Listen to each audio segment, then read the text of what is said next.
In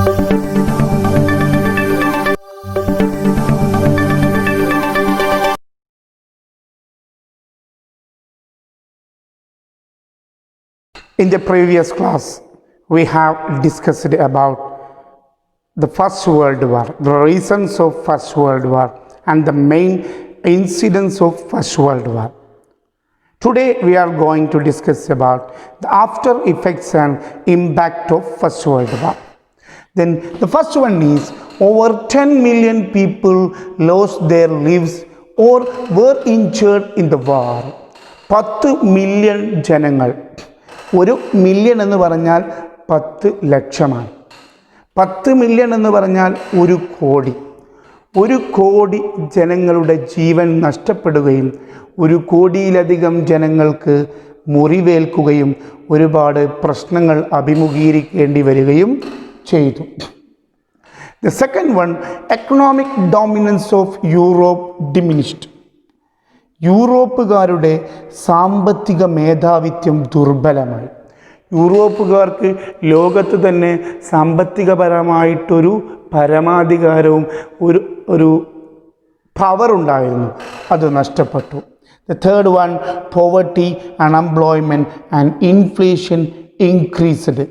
ദാരിദ്ര്യം വർദ്ധിച്ചു, തൊഴിലില്ലായ്മ ലോകത്ത് വർദ്ധിച്ചു, നാണയപ്പെരുപ്പം വർദ്ധിച്ചു.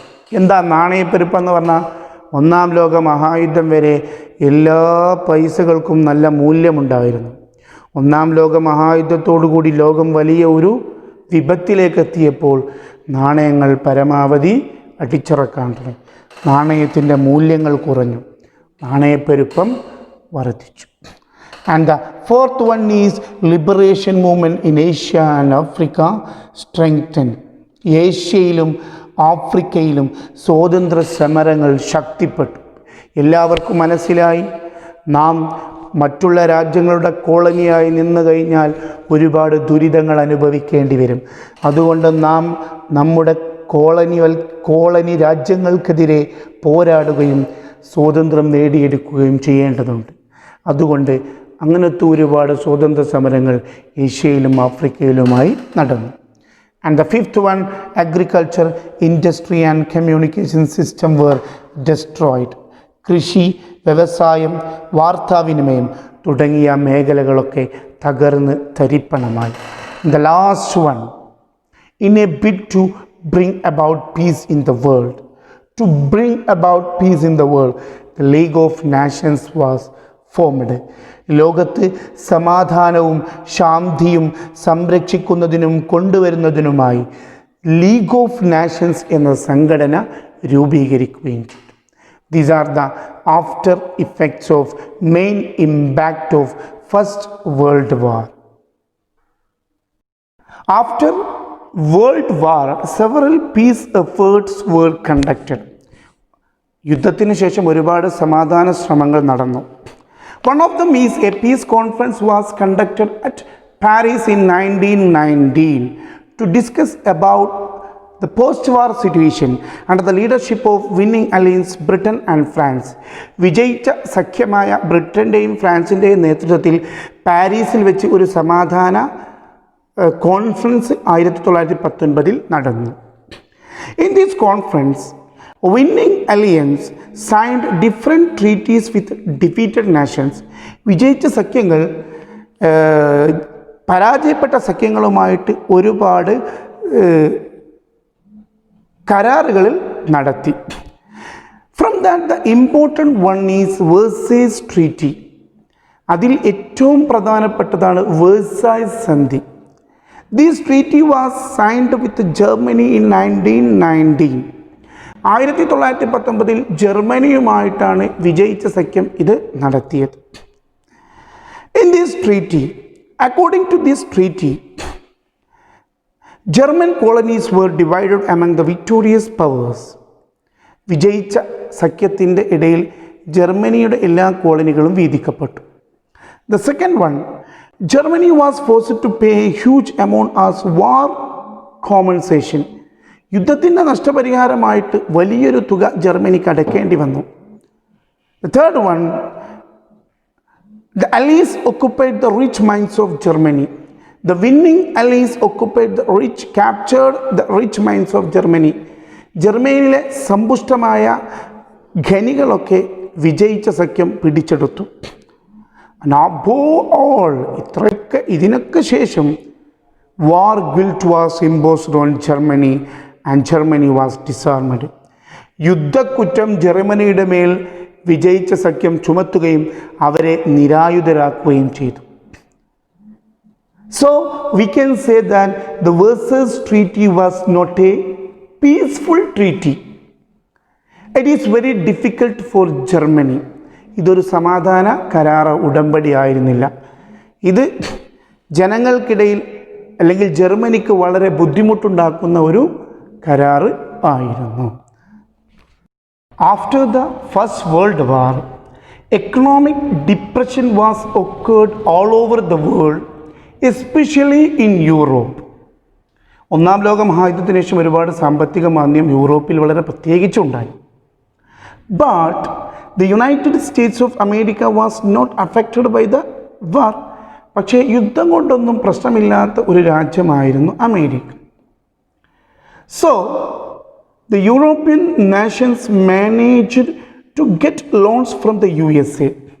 അപ്പോൾ യൂറോപ്യൻ രാജ്യങ്ങളൊക്കെ USA-യിൽ നിന്ന് സാധനങ്ങൾ കടമെടുക്കാനും ലോൺ എടുക്കാനും തുടങ്ങി. Consequently, American dollar overtook British pound as the basis of foreign exchange holding.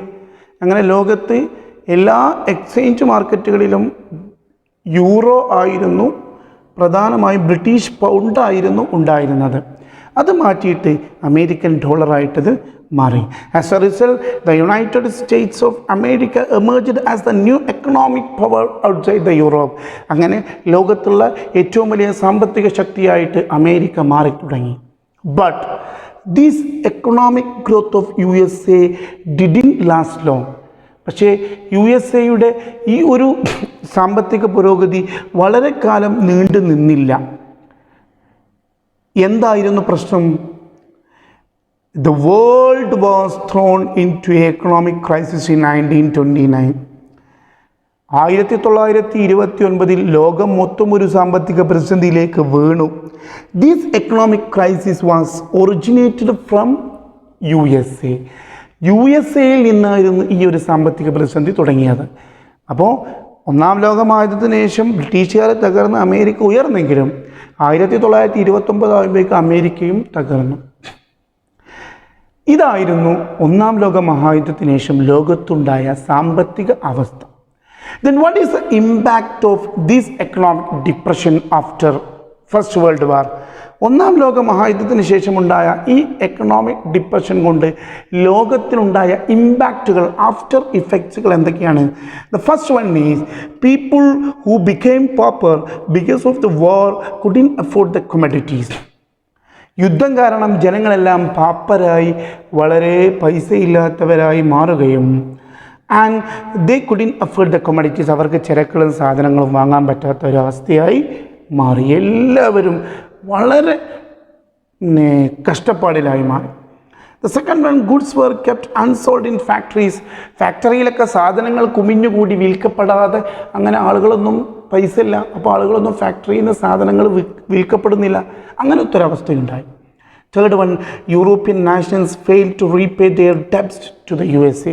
ഈ സമയത്ത് USA-ക്ക് തിരിച്ചു കൊടുക്കാനുണ്ടായിരുന്ന പൈസ പോലും യൂറോപ്പുകാർക്ക് കൊടുക്കാൻ പറ്റാത്ത, പണ്ട് ലോൺ എടുത്തിരുന്നല്ലോ ഒന്നാം ലോക മഹായുദ്ധത്തിന് ശേഷം ഉണ്ടായ ബുദ്ധിമുട്ട് കാരണം, അതുപോലും തിരിച്ചടക്കാൻ പറ്റാത്തൊരവസ്ഥയായി. Then banks collapsed. യൂറോപ്പിലും മറ്റുള്ള സ്ഥലത്തുള്ള ബാങ്കുകളൊക്കെ പാടെ തകർന്നു. കാരണം പൈസ വന്നാലേ ബാങ്ക് നടക്കുള്ളൂ, അത് നടക്കുന്നില്ല. Then the next one is inflation became uncontrollable. നാണയപ്പെരുപ്പം കൺട്രോൾ ചെയ്യാൻ പറ്റാത്തൊരവസ്ഥയിലേക്ക് എത്തി. ജനങ്ങൾക്കൊക്കെ പൈസക്ക് ആവശ്യം വന്നപ്പോൾ പൈസ ഇങ്ങനെ അടിച്ചിറക്കാൻ തുടങ്ങി. അപ്പോൾ പൈസയുടെ മൂല്യം കുറഞ്ഞു തുടങ്ങി. Then the last one is acute employment and poverty. ലോകത്ത് തൊഴിലില്ലായ്മയും അതുപോലെ തന്നെ പോവർട്ടി, ദാരിദ്ര്യവും വളരെ കൂടാൻ തുടങ്ങി. അൺഎംപ്ലോയ്മെൻറ്റ്, തൊഴിലില്ലായ്മ കൂടി, അതുപോലെ തന്നെ ദാരിദ്ര്യവും ലോകത്ത് ഒന്നാം ലോകമായതിനു ശേഷം അല്ലെങ്കിലേ ബുദ്ധിമുട്ടാണ്, അതിനുശേഷം ഇങ്ങനെ അല്ലെങ്കിലേ ബുദ്ധിമുട്ടാണ്. അതുപോലെ തന്നെ എല്ലാവർക്കും തൊഴിലില്ലായ്മ, എവിടെയും തൊഴിലില്ലാത്തൊരവസ്ഥ വന്നു. To overcome this crisis, imperialist nations, they imposed several taxes on colonies. ഈ ഒരു സാമ്പത്തിക പ്രതിസന്ധി തരണം ചെയ്യാൻ വേണ്ടി യൂറോപ്യൻ രാജ്യങ്ങൾ, സാമ്രാജ്യത്വ രാജ്യങ്ങൾ എന്ത് ചെയ്തു? കോളനിയുടെ മേൽ പുതിയ ടാക്സുകൾ ചുമത്താൻ തുടങ്ങി. Therefore, the economic crisis of imperialist nations became a burden to the colonies. അപ്പോൾ എന്ത് ചെയ്തു?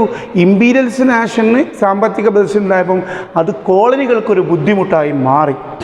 So the colonies they conducted several freedom struggle against their colonial masters. അപ്പോൾ എന്ത് ചെയ്തു? അവരുടെ കോളനി അല്ലെങ്കിൽ ഇമ്പീരിയൽ സാമ്രാജ്യത്വ രാജ്യങ്ങൾക്കെതിരെ കോളനിക്കാരും എന്ത് ചെയ്യാൻ തുടങ്ങി? സ്വാതന്ത്ര്യ സമരങ്ങൾ നടത്താൻ തുടങ്ങി. We know that, we studied that after the First World War itself, the liberation movement in Asia and Africa strengthened. ഒന്നാം ലോക മഹായുദ്ധത്തിന് ശേഷം തന്നെ സ്വതന്ത്ര സമരങ്ങൾ ഏഷ്യയിലെയും ആഫ്രിക്കയിലെയും രാജ്യങ്ങളിൽ എന്ത് ചെയ്തിട്ടുണ്ട്? തുടങ്ങിയിട്ടുണ്ട്. ഇങ്ങനെ ഒരു സാമ്പത്തിക പ്രതിസന്ധി വന്നപ്പോൾ പുതിയ പുതിയ ടാക്സുകൾ കോളനിയുടെ മേൽ ഇമ്പീരിയൽസ് രാജ്യങ്ങൾ, സാമ്രാജ്യ രാജ്യങ്ങൾ വരുത്താൻ പറഞ്ഞപ്പോൾ the liberation movement also liberation movement strengthen, അത് ഒന്നുകൂടി ശക്തിയാവുകയും ചെയ്തു. Due to the economic depression after the First World War, both allies, defeated allies and winning allies, were in a pathetic and difficult condition. ഒന്നാം ലോക മഹായുദ്ധത്തിന് ശേഷമുണ്ടായ സാമ്പത്തിക മാന്ദ്യം കാരണം എല്ലാ രാജ്യങ്ങളും, വിജയിച്ച സഖ്യവും അതുപോലെ തന്നെ പരാജയപ്പെട്ട സഖ്യവും എല്ലാവരും വളരെ ദുരിതത്തിലായി മാറി. Many European government lost their power. ഒരുപാട് യൂറോപ്യൻ രാജ്യങ്ങൾക്ക് അവരുടെ അധികാരം നഷ്ടപ്പെട്ടു. By utilizing these political and economic chaos, two powers they came to the world, it is fascism in Italy and Nazism in Germany. ഈ ഒരു സാമ്പത്തിക രാഷ്ട്രീയ അനിശ്ചിതത്വം മുതലെടുത്തുകൊണ്ട് ലോകത്തേക്ക് കടന്നു വന്ന രണ്ട് ശക്തികളായിരുന്നു ഇറ്റലിയിലെ ഫാഷിസവും ജർമ്മനിയിലെ നാസിസവും. In the next video we will discuss about fascism and Nazism.